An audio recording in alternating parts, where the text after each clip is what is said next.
Vraiment, je tiens en main deux Jimmy Dieu hyper célèbres, Nous les Martiens et L'Homme de l'espace. Qu'est-ce que vous pouvez me dire sur ces deux livres? Alors, ça a été le succès de Jimmy Dieu au Fleuve Noir, avec le 13 et le 45. Ce sont deux auteurs, deux volumes qui ont été primés au Festival de la science-fiction, et ce sont des plus célèbres de la collection.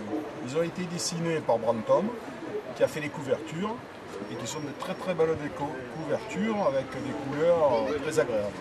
C'est que des groupes d'individus, tout de noir vêtus, que j'appelle dans l'entité noire d'Andamuka les forces delta, prennent possession de la base, se livrent à des travaux mystérieux.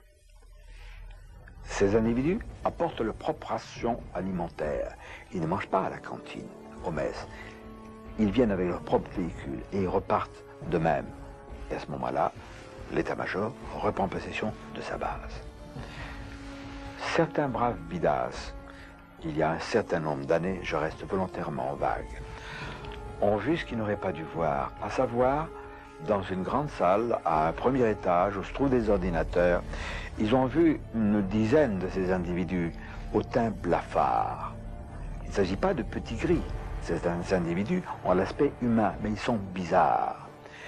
L'un de ces êtres a vu qu'un militaire, regardez, on s'est emparé de ce brave garçon. Il est sorti de la base, on l'a conduit à l'extérieur, on l'a tabassé. Un passage à tabac en règle qui lui a valu 2 mois et demi d'hôpital. Ses camarades, au bout d'un certain temps, ont appris qu'il était en traitement à l'hôpital, ont été autorisés à le voir, à titre d'exemple. L'un de ses amis intimes m'a parlé, en présence de 5 témoins. Nous avons enregistré cela, nous avons planqué, excusez le terme, et dispatché ces enregistrements.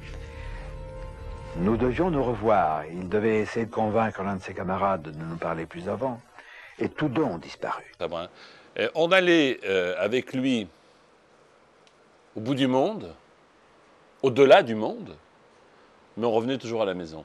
Hein, je crois que c'était une de ses qualités. Pourtant, Jimmy, il n'avait rien d'un provençal, hein, rien de la faconde qu'on imagine d'un provençal ou d'un Marseillais, rien dans son discours et son attitude, hein, puisqu'il était plutôt, comment dirais-je,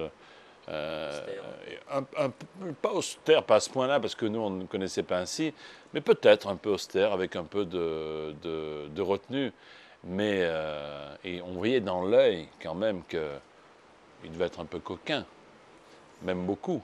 Hein.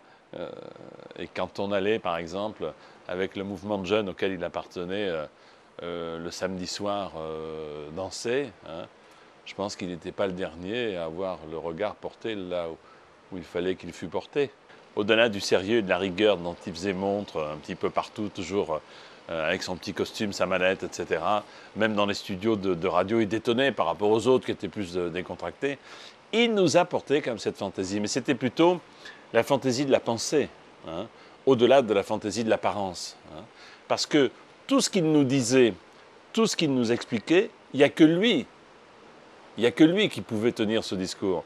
Et donc, en cela, sa fantaisie nous apportait beaucoup. Parce que je vois mal quelqu'un d'autre, que ce soit nos enseignants, nos parents, nos amis, nos voisins, nous parler d'un monde qui ne serait pas tout à fait semblable au nôtre.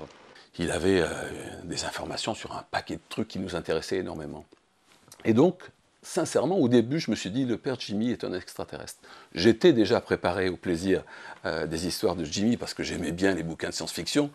J'en avais déjà des centaines chez moi. Mais la rencontre avec Jimmy, c'est un truc, tout d'un coup, qui m'a saisi, quoi. Je me suis dit, enfin, j'ai trouvé quelqu'un, j'ai trouvé...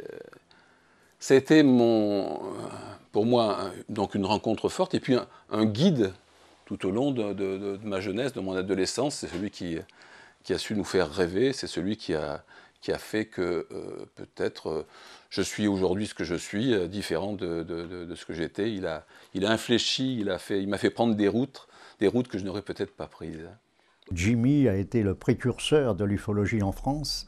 C'est à lui que nous devons la première enquête qui a été faite à Marseille, sur l'aéroport de Marignane. Et je crois que l'affaire remonte à 1962, où un objet volant non identifié s'est posé sur la piste de Marignane. on a retrouvé des traces de cet atterrissage, notamment des pièces métalliques qui ont été vite récupérées par les services de renseignement. Et ensuite, Jimmy a été je dirais, le précurseur de l'ufologie en France, à travers notamment ses écrits et surtout une célèbre émission qui passait sur Radio Monte-Carlo qui s'appelait « Avez-vous vu les ovnis ?» Et je peux dire que Jimmy a été un pionnier.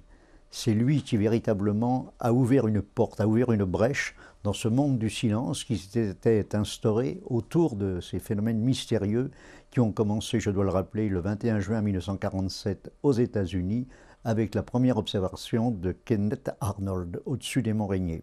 Bon, après coup, il fallait véhiculer ces mensonges, cette intoxication criminelle, on peut le dire. Et pour le véhiculer, qu'est-ce qu'il fallait? Les médias.